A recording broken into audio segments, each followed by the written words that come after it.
அல் cafe வசனம் 21. அவ்வாறே அவர்களை நாம் மக்களுக்கு காண்பித்து கொடுத்தோம்.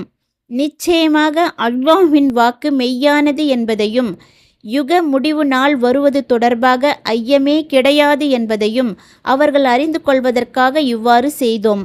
அப்பொழுது மக்கள் அவர்கள் விஷயத்தில் தமக்கிடையே சர்ச்சையில் ஈடுபடலானார்கள். அவர்கள் சிலர் இவர்கள் மீது கட்டடம் ஒன்றை எழுப்புங்கள், இவர்களை பற்றி அவர்களுடைய இறைவன் நன்கறிந்தவன் என்று கூறினர். ஆனால் அவர்கள் விஷயத்தில் செல்வாக்கு பெற்றவர்கள் இவர்கள் மீது ஒரு வழிபாட்டு தலத்தை எழுப்பியே தீருவோம் என்றனர். முந்தைய வசனத்தில் கூறியபடி குகைவாசிகளில் ஒருவர் யாருக்கும் தெரியாமல் நகருக்குச் சென்று உணவு வாங்கி கொண்டு திரும்பிவிட்டார். எனினும் அவர்களை நகர மக்களுக்கு அல்லாஹ் காண்பித்து கொடுத்து விட்டான். உடனே குகைக்கு வந்து சேர்ந்த மக்களில் சிலர் சுவர் எழுப்பி குகை வாயிலை அடைத்து விடுவோம் என்றனர். வேறு சிலர் குகைக்கு மேல் அடையாளத்திற்கு ஒரு வழிபாட்டு தலத்தை எழுப்புவோம் என்றனர். இறுதியில் அவ்வாறே செய்தனர். அடையாளம் காட்டப்பட்ட குகைவாசிகள். இங்கு உயர்ந்தோன் அல்லாஹ் அவ்வாறே அவர்களை நாம் காண்பித்து கொடுத்தோம் என்று தெரிவிக்கின்றான். அதாவது குகைவாசிகளை மக்களுக்கு அடையாளம் காட்டினோம். அல்லாஹ்வின் வாக்கு மெய்யானது என்பதையும் யுக முடிவு வருவது தொடர்பாக ஐயமே கிடையாது என்பதையும் அவர்கள் அறிந்து கொள்வதற்காக இவ்வாறு செய்தோம். முற்கால அறிஞர்களில் ஒன்றுக்கு மேற்பட்டோர் கூறியிருப்பதாவது, குகைவாசிகள் வாழ்ந்த அந்த காலத்து மக்களுக்கு மறுமை நாள் தொடர்பாகவும் மறுமையில் உயிரினங்கள் யாவும் மறுபடியும் உயிர் கொடுத்து எழுப்பப்படுவது தொடர்பாகவும் ஐயம் இருந்து வந்தது. எனவே அதற்கு சான்றாகவும் ஆதாரமாகவும் அத்தாட்சியாகவுமே குகைவாசிகளை அல்லாஹ் எழுப்பினான். கடைக்கு சென்றவர் கதை.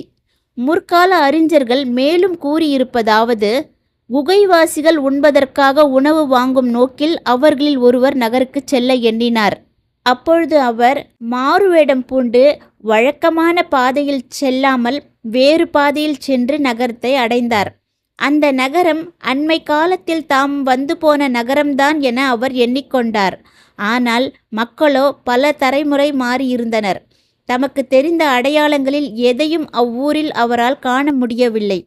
அவ்வூர்வாசிகளில் பொதுவானவர்களோ தனிப்பட்டவர்களோ யாரையும் அவருக்கு அடையாளம் தெரியவில்லை. எனவே உள்ளூர திகைக்கப்பட்ட அவர், இந்த ஊர் நேற்று மாலை நான் கண்ட அமைப்பில் இல்லையே என்று சொல்லிக்கொண்டார். பின்னர் முதலில் இங்கிருந்து விரைவாக புறப்பட்டு விடுவதே எனக்கு நல்லது என்றும் கூறினார். பிறகு உணவுப் பொருள் விற்பனை செய்து கொண்டிருந்த ஒருவரை நாடிச் சென்று தாம் கொண்டு வந்த வெள்ளிக்காசை அவரிடம் கொடுத்து அதற்கு பதிலாக தமக்கு உணவுப் பொருள் தருமாறு கேட்டார். அந்த காசை அந்த மனிதர் கண்டதும் அதையும் அதில் பொறிக்கப்பட்ட முத்திரையையும் வினோதமாக பார்த்தார். எனவே அந்த வெள்ளிக்காசை பக்கத்து கடைக்காரரிடம் அந்த மனிதர் கொடுத்தார். இப்படியே ஒருவர் மாற்றி ஒருவராக அந்த காசை கடைக்காரர்கள் வாங்கி வாங்கி பார்க்கலாயினர். இறுதியில் இவருக்கு புதையல் ஏதேனும் கிடைத்திருக்க கூடும் என்று அவர்கள் பேசிக்கொண்டனர். புதையலில் அந்த காசை அவர் பெற்றிருக்கலாம் என்பதால் அவரை பற்றியும் அந்த காசு அவருக்கு எங்கனம் கிடைத்தது என்பது பற்றியும் விசாரிக்கலாயினர். உம்முடைய ஊர் எது என்றும் விசாரித்தனர்.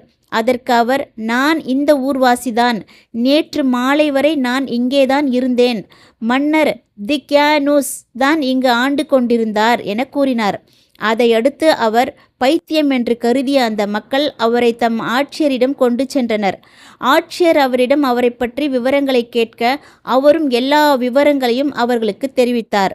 உடனே அவ்வூரின் ஆட்சியரும் மக்களும் அவருடன் புறப்பட்டு குகைக்கு வந்து சேர்ந்தனர். அப்பொழுது அக்குகைவாசி மக்களிடம், என்னை முதலில் குகைக்கு செல்ல விடுங்கள், என் நண்பர்களுக்கு தகவல் சொல்ல வேண்டும் என்று சொல்லிவிட்டு அவர் உள்ளே நுழைந்தார். அவர் எவ்வாறு குகைக்குள் சென்றார் என்பதே அந்த மக்களுக்கு தெரியவில்லை என்று சொல்லப்படுகிறது. குகை தோடர்கள் பற்றிய செய்தியை மக்களுக்கு தெரியாமல் அல்லாஹ் மறைத்து விட்டான். மற்றொரு தகவலில் காணப்படுவதாவது, அவர் முதலில் குகைக்குள் நுழைந்த பின்னர் மக்களும் குகைக்குள் நுழைந்தனர். குகைவாசிகளை கண்டனர். அந்த அரசன் குகைவாசிகளுக்கு முகமன் சலாம் கூறி அவர்களை ஆறத் தழுவினர். ஒரு தகவலின்படி அரசர் முஸ்லீமாக இருந்தார். அவர் பெயர் தீதுசிஸ் ஆகும். அவரது சந்திப்பால் குகைவாசிகள் மகிழ்ச்சி அடைந்தனர். அவருடன் உரையாடி தங்களை ஆசுவாசப்படுத்தி கொண்டனர். பின்னர் அவருக்கு முகமன் கூறி வழி அனுப்பி வைத்தனர். பின்னர் படுக்கைகளுக்கு திரும்பினர்.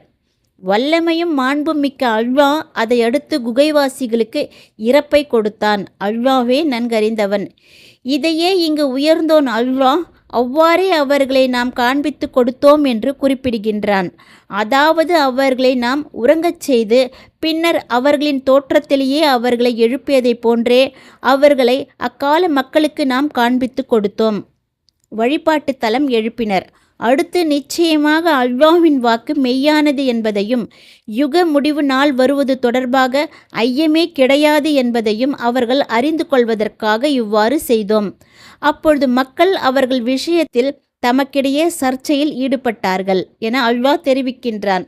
அதாவது மறுமை நாள் தொடர்பாக அம்மக்கள் சர்ச்சையில் ஈடுபட்டனர். சிலர் மறுமை நாள் உண்டு என்றனர், வேறு சிலர் அதை மறுத்தனர். எனவே குகைவாசிகளை மக்கள் நேரடியாக கண்டதை மக்களில் சிலருக்கு சாதகமான சான்றாகவும் வேறு சிலருக்கு எதிரான சான்றாகவும் அல்லாஹ் ஆக்கினான். அடுத்து அவர்கள் சிலர் இவர்கள் மீது கட்டடம் ஒன்றை எழுப்புங்கள், இவர்களை பற்றி அவர்களுடைய இறைவன் நன்கறிந்தவன் என்று கூறினர் என அல்லாஹ் தெரிவிக்கின்றான். அதாவது அவர்களின் குகை வாயிலை மூடிவிடுங்கள், அவர்களை அதே நிலையிலேயே விட்டுவிடுங்கள் என்றனர். ஆனால் அவர்கள் விஷயத்தில் செல்வாக்கு பெற்றவர்கள் இவர்கள் மீது வழிபாட்டு தலத்தை எழுப்பியே தீருவோம் என்றனர். இவ்வாறு கூறியோர் யார் என்பது தொடர்பாக இருவேறு கருத்துகள் உண்டு என்கிறார் விரிவுரையாளர் இப்னு ஜரீர் ரஹ்மத்துல்லாஹி அலைஹி அவர்கள். அவர்களில் முஸ்லிம்களே இவ்வாறு கூறினர் என்பது ஒரு கருத்து. இணை வைப்பாளர்கள்தான் அவ்வாறு கூறினர் என்பது மற்றொரு கருத்து. அல்லாஹ்வே நன்கறிந்தவன்.